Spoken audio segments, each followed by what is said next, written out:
I've always believed that the universe has a twisted sense of humor. After nearly 4 decades of fixing cars and 29 years of marriage, my life was derailed by a goddamn parking ticket. Not even my ticket, a violation issued to my car when it should have been safely parked outside my shop. The envelope sat on my desk like a ticking bomb. City of Portland Parking Enforcement. $75 for illegal parking in a loading zone downtown on Burnside Street. My gray 2018 Ford F-150, license plate clearly visible in the attached photo. "What the hell?" I muttered, checking the date. Last Tuesday, 2:17 p.m. I hadn't been downtown in months. Downtown was for tourists and office workers, not for 60-year-old auto shop owners with grease permanently embedded under their fingernails. I grabbed my phone, dialing the number on the ticket. After the usual automated runaround, a board clerk confirmed the violation was legitimate. "There must be some mistake," I insisted. "I was at my shop all day." "Sir, we have photographic evidence of your vehicle." Then someone else was driving it. The silence on the other end said everything. Another middle-aged man in denial, blaming the system instead of accepting responsibility. "You can contest the ticket online or by mail," she finally said. "Instructions are on the back." I hung up, staring at the photo. That was definitely my truck. Someone had taken my truck downtown and parked it illegally. 2 people had access to my keys: Jenny, my wife of 29 years, and Mitch, my shop manager of 15. Mitch had been in the service bay with me all day, covered in transmission fluid from a stubborn Chevy Impala. Besides, Mitch drove a souped-up Camaro he wouldn't trade for anything, much less my practical work truck. That left Jenny. Jenny, who'd been increasingly busy with her real estate business. Jenny, whose phone calls I sometimes overheard ending abruptly when I entered a room. Jenny, who'd been coming home later, wearing fancier clothes and more makeup than her small-town listings warranted. I put the ticket aside and fired up my laptop. Like most couples our age, we'd merged our digital lives years ago out of convenience rather than supervision. Our Ford account tracked both our vehicles, my truck and her Lexus SUV, for maintenance and insurance purposes. I usually ignored the tracking notifications, but now curiosity gnawed at me. I logged in, pulled up the truck's trip history, and scrolled to last Tuesday. The evidence appeared on screen: a 3-hour parking session downtown from 1:45 p.m. to 4:52 p.m. in a district known for upscale restaurants and boutique hotels, not real estate offices. I leaned back in my office chair, the leather creaking beneath me like old bones. My stomach knotted as I stared at the screen, watching the little dot that represented my truck sitting still for hours in a place it shouldn't have been. I could have confronted Jenny right then, called her cell, and demanded answers. That's what the old Harry would have done, charged in, guns blazing. But 35 years of fixing broken engines teaches you something. Rushing creates mistakes. I'd learned to diagnose before treatment, to gather all the evidence before tearing anything apart. This parking ticket wasn't just a fine. It was the loose thread in what might be a completely unraveled marriage. And if someone was going to do the unraveling, it would be me, methodically, one strand at a time. I printed the GPS history, folded it neatly, and slipped it into my wallet alongside the ticket. Then I opened our joint bank account page and began scrolling through recent transactions. "Let's see where the money went that day," I muttered, my reading glasses sliding down my nose as the evidence of my life, and possibly its betrayal, illuminated the darkening office. If Jenny thought she could take me for a ride, she was about to discover just how meticulously I could track down every mechanical failure, including our marriage. I didn't sleep that night. The ceiling fan spun lazily above our bed, while Jenny breathed softly beside me, oblivious to the storm brewing in my mind. I memorized every line of her face in the dim glow of streetlights through our curtains, searching for some visible sign of deceit. 30 years together, and suddenly she felt like a stranger. Morning came with no revelations. I kissed Jenny goodbye as she left for client meetings and headed to my shop, the parking ticket burning a hole in my pocket. "You look like hell, boss," Mitch said, sliding out from under a Subaru. "Rough night. Listen, I need a favor." Mitch wiped his hands on a rag. "Shoot." "Know anyone at Portland PD who could pull traffic cam footage?" His eyebrows shot up. "Getting into detective work now?"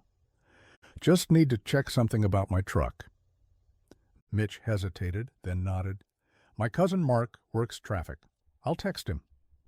While waiting, I called our credit card company and requested detailed statements for the past 3 months.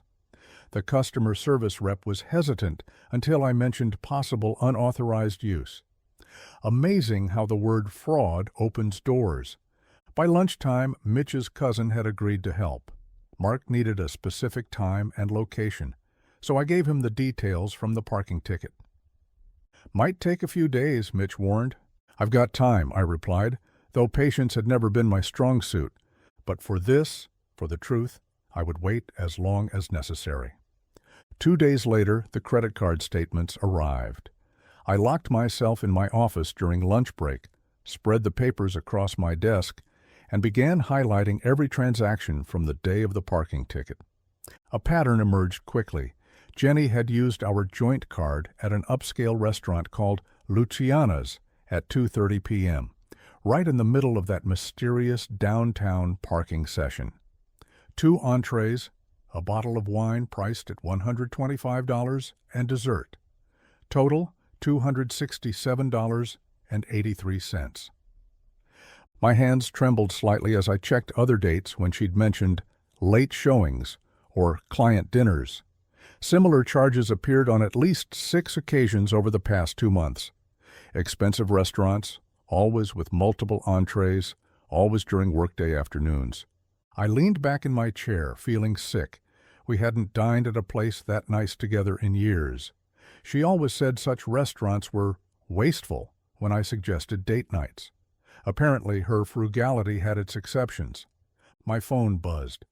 A text from Mitch. "Mark got the footage. Says you should come by the station after work." I locked the statements in my desk drawer and somehow made it through the rest of the day, mechanically going through oil changes and tire rotations while my mind raced ahead to what I might see in those traffic videos. At 5:30, I called Jenny and told her I'd be late. "Emergency repair for an important customer," I explained, the lie tasting bitter on my tongue. "No problem," she replied cheerfully. "I have paperwork to finish up at the office anyway. Don't wait up for dinner." More paperwork. Another late night. The coincidence might have seemed innocent 2 days ago. Now it felt like confirmation. The police station smelled of industrial cleaner and stale coffee. Mark, Mitch's cousin, was a stocky man with thinning hair and the perpetually tired expression of someone who'd seen too much of humanity's worst impulses.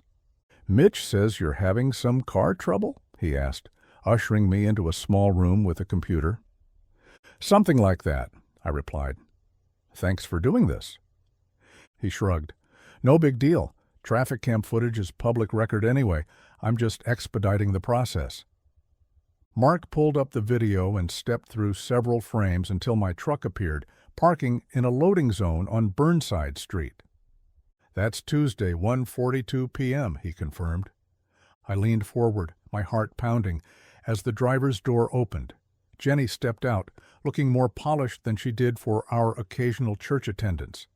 Tailored blazer, hair perfectly styled, heels I'd never seen before. But it was what happened next that turned my blood to ice. A man emerged from the passenger side, tall, maybe mid-40s, with the confident posture of someone accustomed to getting what he wanted. He adjusted his expensive-looking suit, then placed his hand on the small of Jenny's back as they walked toward the restaurant entrance. The casual intimacy of that touch said everything. This wasn't a client meeting. The way she leaned slightly into him as they walked wasn't professional by any stretch. "You okay, man?" Mark asked, noticing my expression. "You look like you've seen a ghost."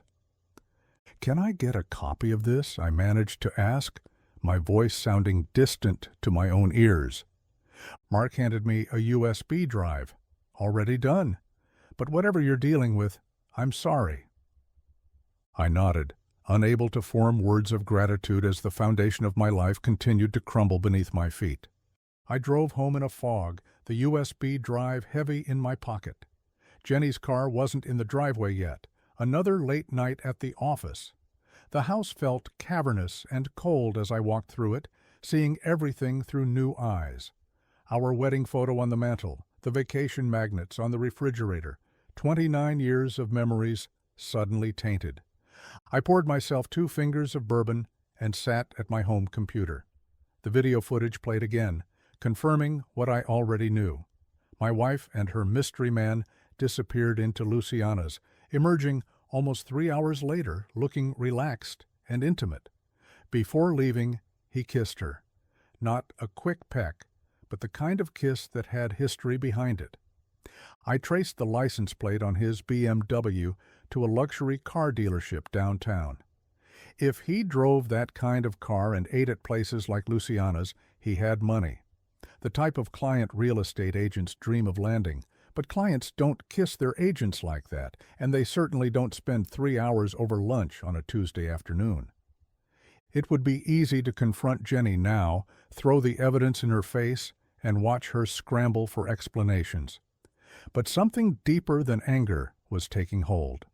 A cold, methodical determination I'd never felt before. I wanted the full picture before making my move.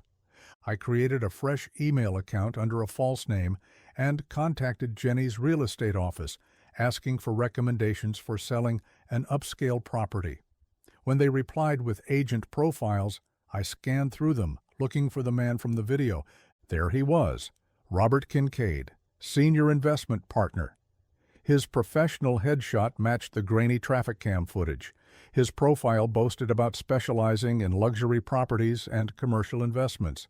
So Jenny was sleeping with a colleague, the oldest cliché in the book. I dug deeper, finding Robert's social media profiles. Divorced 3 years ago, no children. Country club membership, vacation photos in places Jenny and I had always talked about visiting but never could afford. While I fixed cars and built a modest business, she'd apparently set her sights on greener pastures. By the time Jenny's car pulled into the driveway, I'd erased my browsing history and tucked away the evidence. I greeted her with a kiss and asked about her day, playing the role of oblivious husband while cataloging every lie she told me about client meetings and paperwork. "You're quiet tonight," she remarked as we got ready for bed. "Just tired," I replied. "Big day at the shop." She nodded, accepting this simple explanation, because after all these years she thought she knew me completely. She had no idea what I was capable of, but she would learn, soon. For the next week I lived a double life. By day, I was Harry the mechanic, fixing cars and joking with customers.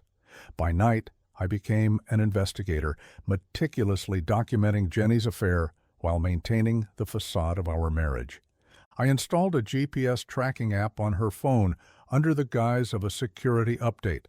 I recorded her comings and goings, cross-referencing them with our credit card statements and her supposed work schedule. The patterns were unmistakable. At least twice a week she met Robert during business hours, and their meetings often extended well beyond professional necessity. "Jenny's been killing it with sales lately," her friend Diane mentioned during a neighborhood barbecue that weekend. "That partnership with Robert has really taken her places." I nodded, sipping my beer. "She's been working so hard. I barely see her anymore." "That's the price of success," Diane said, oblivious to the double meaning. "But she seems happier than ever." That night, as Jenny slept beside me, I scrolled through text messages I'd recovered from our phone bill. Hundreds of exchanges with Rob K. Some were innocuous and work-related, others were not. "Missing you already. Last night was amazing. Can't wait to see you tomorrow." My hands shook as I read them, but I forced myself to continue. I needed to understand the extent of the betrayal, to know exactly what I was dealing with. I discovered they had a routine. Tuesdays and Thursdays were their regular meeting days, but they'd occasionally squeeze in a Friday if Jenny could manufacture an excuse. They favored a particular hotel downtown, charging the rooms to Robert's corporate account. More digging revealed another unsettling fact. Jenny had opened a private bank account 6 months ago. Small transfers from our joint account, $200 here, $300 there, had accumulated to nearly $15,000. An escape fund, perhaps? Or a nest egg for her new life? The most painful discovery came when I found a voicemail she'd forgotten to delete. Robert's smooth voice filled my earbuds as he detailed plans for a weekend getaway to the coast next month, a trip she'd told me would be a women's retreat with her colleagues. They'd already booked the oceanfront suite. I saved everything, building my case with the precision of a prosecutor. Each piece of evidence was another nail in the coffin of our marriage, but I wasn't ready for the funeral yet. Not until I'd crafted the perfect response to her betrayal. Because this wasn't just about catching her in the act, it was about reclaiming my dignity on my own terms.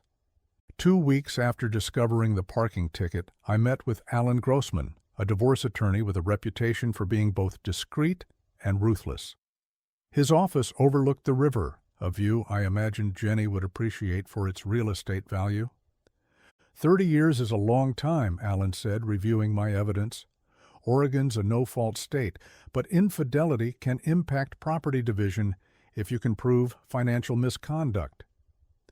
She's been siphoning money, I confirmed, sliding over the bank statements, and there's the matter of using our resources to conduct her affair, our vehicle, our credit cards. Alan nodded approvingly. Good documentation.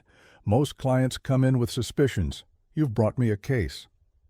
I'd prepared a list of questions about our house, my business, retirement accounts, all the threads of our intertwined financial lives. Alan patiently walked me through each scenario, explaining how to protect my assets and what I could reasonably expect. What about timing? I asked finally. When should I confront her? Alan leaned back, weighing his words. Legally speaking, once you've secured your finances, but from experience, he paused, there's never a perfect moment to end a marriage. I understood what he wasn't saying. This wasn't just about legal strategy. It was about reclaiming my life. After the meeting, I drove to my shop and buried myself in work, rebuilding a transmission with the same methodical care I was bringing to dismantling my marriage. The familiar routine of mechanical repair grounded me, reminding me that broken things could be fixed, or sometimes needed to be replaced entirely. That evening, I implemented the first phase of my plan. I moved half our savings into a separate account under my name only, legally permissible, according to Alan, as long as I disclosed it during divorce proceedings. I changed the passwords on our investment accounts and contacted our insurance company to remove Jenny as an authorized user on my policies.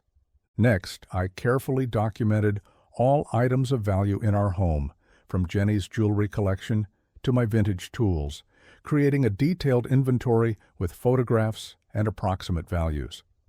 Finally, I prepared a small apartment above my shop, a space we'd occasionally rented out, but which had been vacant for months. I moved in essential belongings bit by bit, telling Jenny I was clearing out junk when she noticed missing items. The parking ticket that had started it all now sat in a folder with all my other evidence. Tuesday was approaching, their regular meeting day according to the patterns I'd documented. Almost certainly they would follow their usual routine, lunch at Luciana's, followed by a few hours at the downtown hotel. This Tuesday, however, would be different. This Tuesday, everything would change. I fell asleep on our couch that night, a man caught between two worlds, the dying reality of my marriage and the uncertain future that awaited me. For the first time since discovering Jenny's betrayal, I slept soundly, my course finally set. Tuesday morning dawned bright and clear. I kissed Jenny goodbye, watching her carefully apply lipstick in the hallway mirror, Preparation not for client meetings, but for her lover. She'd chosen a blue dress I'd bought her for our anniversary 2 years ago. The irony wasn't lost on me. "Don't wait up," she said casually. "I've got back-to-back showings, and then that networking dinner I told you about." "Good luck," I replied, the words tasting like ash. "Hope you close some deals." I arrived at my shop early, but left Mitch in charge by noon. Following the GPS tracker on Jenny's phone, I watched her dot move downtown, stopping precisely where I expected, the valet stand at Luciana's, right on schedule. The restaurant was dimly lit and excessively formal, with white tablecloths and waiters who looked more dignified than most funeral directors. From my corner table, partially obscured by a decorative column, I had a clear view of Jenny and Robert. They weren't even being cautious. His hand covered hers on the table. She laughed at something he said, touching his arm in that intimate way reserved for lovers. I watched them share a $300 bottle of wine, toasting to something I couldn't hear, but could easily imagine. My food remained untouched, as I documented everything with my phone. Not that I needed more evidence, but something in me needed to witness this betrayal firsthand, to truly understand what I was up against.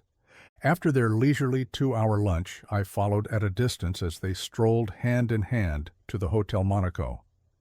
Robert checked them in while Jenny waited by the elevator, periodically checking her phone, probably making sure I wasn't trying to reach her during her supposed showings. I didn't follow them upstairs. Some things you can't unsee, and I needed my mind clear for what came next. Instead, I drove to Jenny's real estate office, where I'd called ahead requesting a meeting with the managing broker. Patricia Miller was a stern-looking woman in her 60s, with impeccable posture and shrewd eyes that had likely witnessed every type of real estate drama imaginable.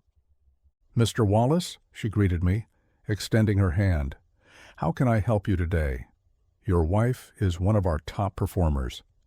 "That's actually why I'm here," I said, closing her office door. "I believe you should be aware of a situation that could potentially impact your firm's reputation." I placed the folder on her desk and watched her expression shift from professional curiosity to shock as she reviewed the contents, photos, bank statements, hotel receipts, and the damning traffic cam footage. "Robert Kincaid is married," I explained. "Not to me, obviously, but to someone who doesn't know about his relationship with my wife. His wife is Catherine Kincaid, whose family owns Kincaid Development. I believe they're one of your firm's biggest commercial clients." Patricia paled visibly. "Mr. Wallace, I'm not here to create problems for your business," I interrupted. "I'm simply providing information I thought you should have before this situation potentially becomes more complicated." Patricia Miller's face hardened as she processed my revelation. Robert wasn't divorced, as he'd claimed on his social profiles, another lie in a tapestry of deception that now ensnared my wife. "This is troubling," Patricia said, her voice steady despite her evident shock. "The Kincaids are indeed significant clients. Robert represented himself as divorced when he joined our firm." "I thought you should know," I replied, "especially since they're using company time and resources for their affair." Patricia nodded grimly. "Thank you for bringing this to my attention. I'll need to address this immediately." She made a copy of my evidence and returned the originals. "Mr. Wallace, may I ask what you plan to do next?" "I have dinner reservations," I answered simply. I left her office knowing a professional storm was brewing for both Jenny and Robert. Patricia Miller hadn't built a successful brokerage by tolerating scandals that could threaten major client relationships. My next stop was the Hotel Monaco. At the front desk, I presented myself confidently. "I'd like to leave something for Robert Kincaid," I told the receptionist. "Certainly, sir. He's in room 712. I handed over an envelope containing only the original parking ticket and my business card. On the back of the card, I'd written a simple message: "Dinner at Giovanni's, 7:30 p.m. Come alone, or I contact Catherine." By 7:15, I was seated at Giovanni's, an upscale Italian restaurant just 3 blocks from the hotel. I'd reserved a private booth in the back, ordered a bottle of scotch, and waited. At 7:38, Robert arrived, his previously confident demeanor now visibly shaken.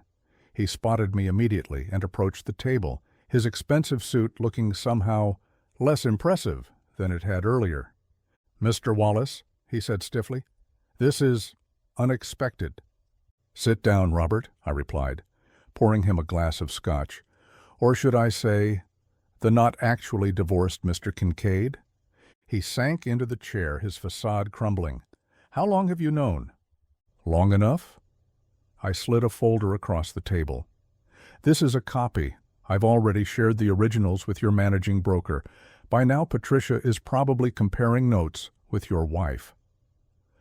The color drained from his face. "You've spoken to Catherine?" "Not yet, but I did speak with her father last week." This was a bluff, but a calculated one. Howard Kincaid was very interested to hear how his son-in-law spends Tuesday afternoons. Robert downed the scotch in one gulp, his hand shaking.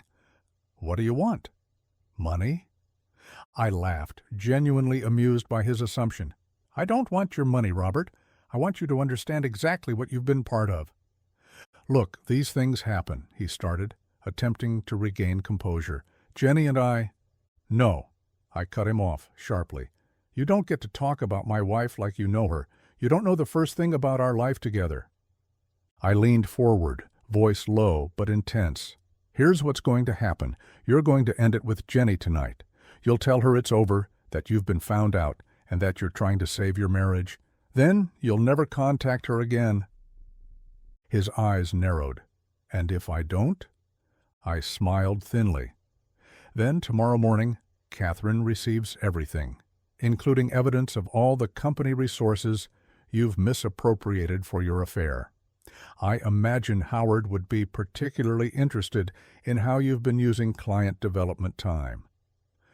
Robert stared at his empty glass, defeated. "You've thought of everything." "I fix things for a living," I replied, "but some things aren't worth fixing." I arrived home before Jenny, setting the stage for our final act. I laid out the evidence on the dining room table, the parking ticket placed prominently in the center, surrounded by credit card statements, hotel receipts, bank transfers, and printed photos. A timeline of betrayal meticulously documented. Then I waited. The grandfather clock in our hallway ticked steadily past 10, then 11. At 11:42 p.m., headlights swept across our living room as Jenny's car pulled into the driveway. Her movement seemed sluggish as she entered the house, dropping her keys in the bowl by the door with a clatter that echoed through the silent house. "Harry?" she called, noticing the dining room light. "You still up?" She rounded the corner and froze. Her eyes darted from me to the display on the table, comprehension dawning slowly on her face. "What's all this?" she asked, her voice attempting normalcy but wavering slightly. "I think you know exactly what it is," I replied calmly. "Why don't you have a seat, Jenny?" She approached cautiously, like someone nearing a potentially dangerous animal. When she saw the parking ticket, she physically recoiled. "Is this about a parking ticket? For God's sake, Harry." "No," I cut her off. "It's about what the parking ticket revealed. Please, sit down." She sank into a chair, her purse clutched protectively against her chest. "I spoke with Robert tonight," I continued. "Interesting man. Not actually divorced, though. Catherine Kincaid would be surprised to learn about his Tuesday afternoon habits." Jenny's face crumpled. "Harry, I can explain—" "Don't," I said, raising a hand. "There's no explanation needed. The evidence speaks for itself.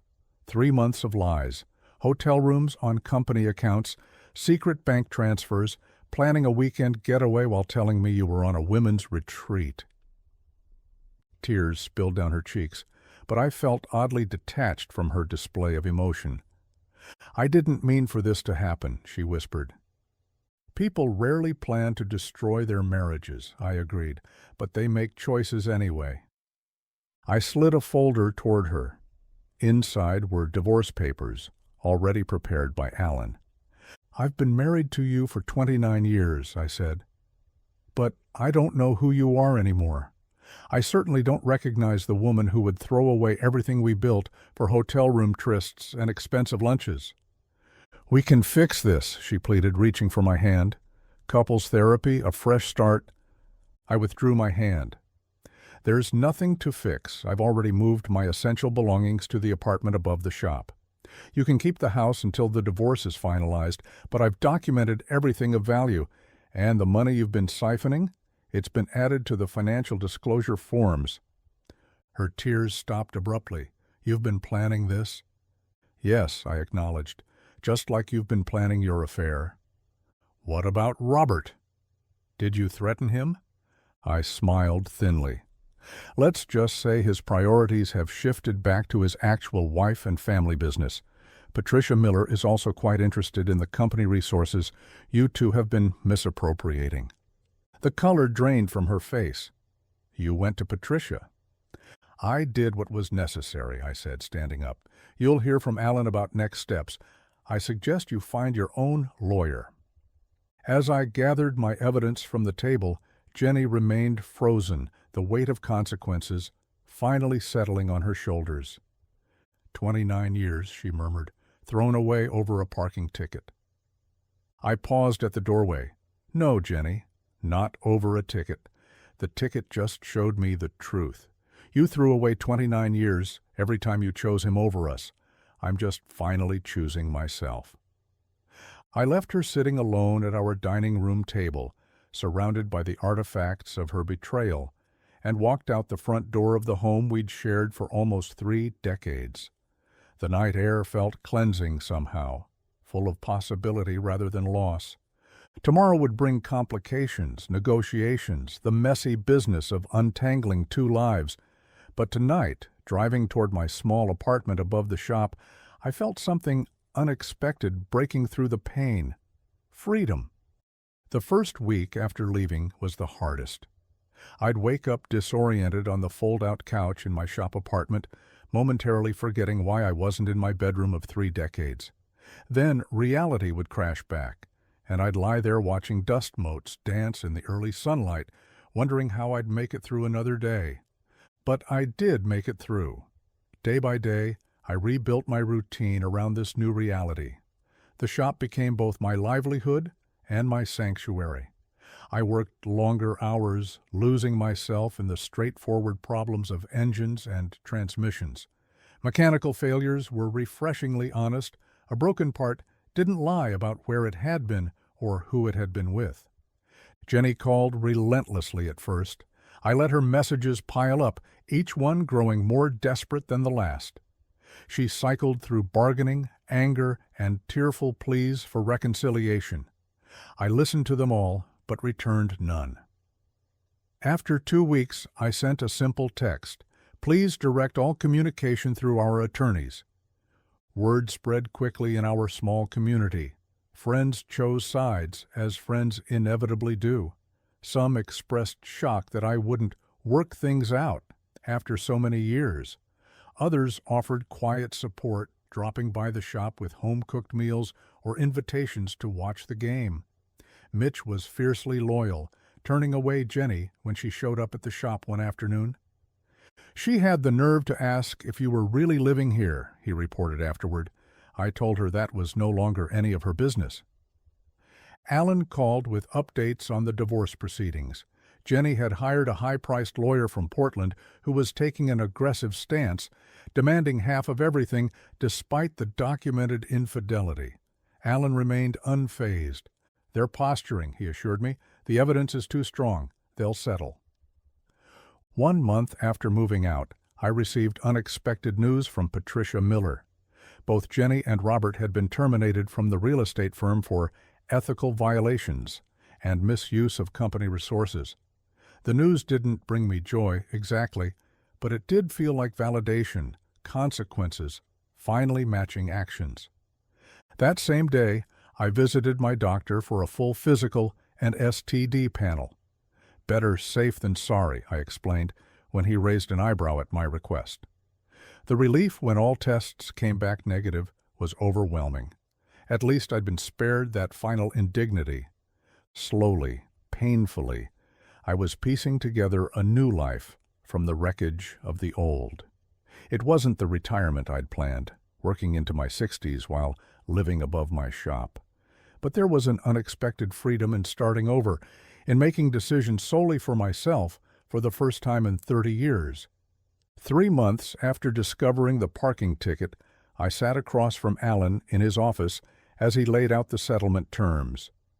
"She's being realistic now," he explained. "The house goes on the market immediately, with proceeds split equally after the mortgage is paid. Your business remains entirely yours. She's dropped all claims on it. Retirement accounts divided as of the date of separation, with adjustments for the money she diverted." I nodded, scanning the document. "And the timeline?"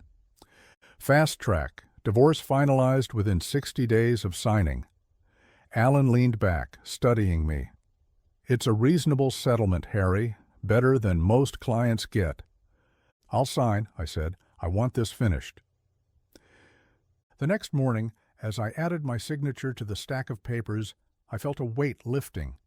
Not happiness exactly, but the easing of a burden I'd been carrying since that first moment of discovery. Jenny had requested one final meeting before everything was finalized. Against Alan's advice, I agreed, suggesting the neutral territory of a coffee shop downtown. She looked older somehow, the confident real estate professional replaced by someone more fragile and uncertain. She'd lost weight, and her usually immaculate appearance seemed slightly disheveled. "Thank you for meeting me," she said as I sat down. "I know you didn't have to."